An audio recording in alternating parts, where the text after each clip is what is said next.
One day, as Jesus was teaching the people and preaching the good news in the temple, the leading priests, the teachers of religious law, and the elders came up to him. They demanded, "By what authority are you doing all these things? Who gave you the right?" "Let me ask you a question first," he replied. "Did John's authority to be baptized come from heaven, or was it merely human?"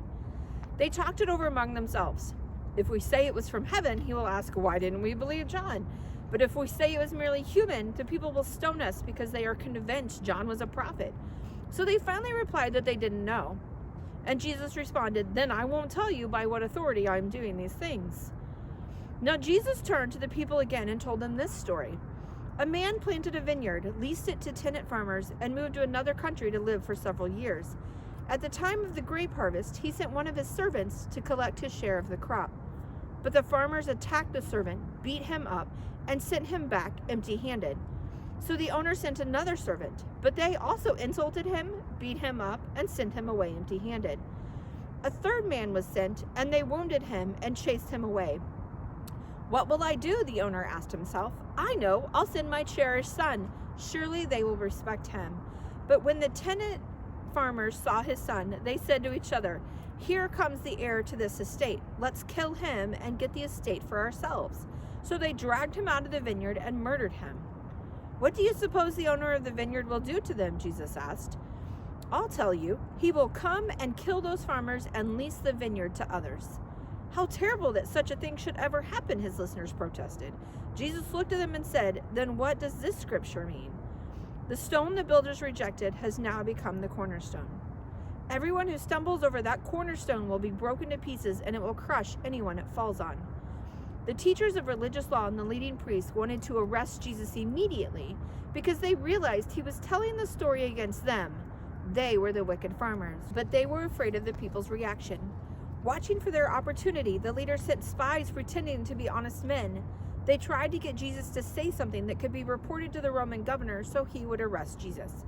"Teacher," they said, "we know that you speak and teach what is right and are not influenced by what others think. You teach the way of God truthfully. Now tell us, is it right for us to pay taxes to Caesar or not?" He saw through their trickery and said, "Show me a Roman coin whose picture and title are stamped on it." "Caesar's," they replied. "Well then," he said, "give to Caesar what belongs to Caesar and give to God what belongs to God." So they failed to trap him by what he said in front of the people. Instead, they were amazed by his answer and they became silent. Then Jesus was approached by some Sadducees, religious leaders who say there is no resurrection from the dead.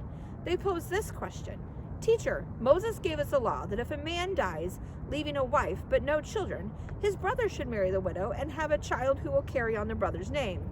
Well, suppose that there were 7 brothers. The oldest one married and then died without children.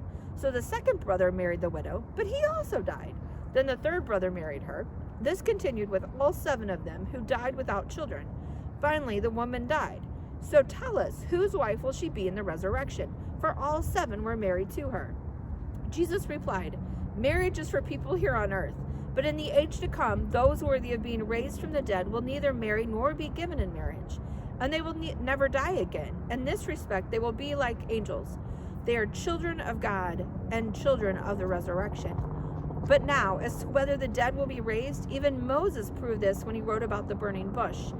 Long after Abraham, Isaac, and Jacob had died, he referred to the Lord as the God of Abraham, the God of Isaac, and the God of Jacob. So he is the God of the living, not the dead, for they are all alive to him." "Well said, teacher," remarked some of the teachers of religious law who were standing there. And then no one dared to ask him any more questions. Then Jesus presented them with a question. "Why is it," he asked, "that the Messiah is said to be the son of David?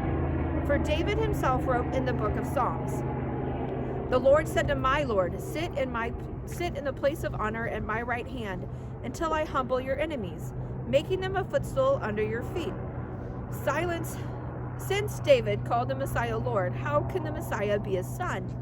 Then, with the crowds listening, he returned to his disciples and said, "Beware of these teachers of religious law, for they like to parade around in flowing robes and love to receive respectful greetings as they walk in the marketplaces, and how they love the seats of honor in the synagogues and the head table at banquets.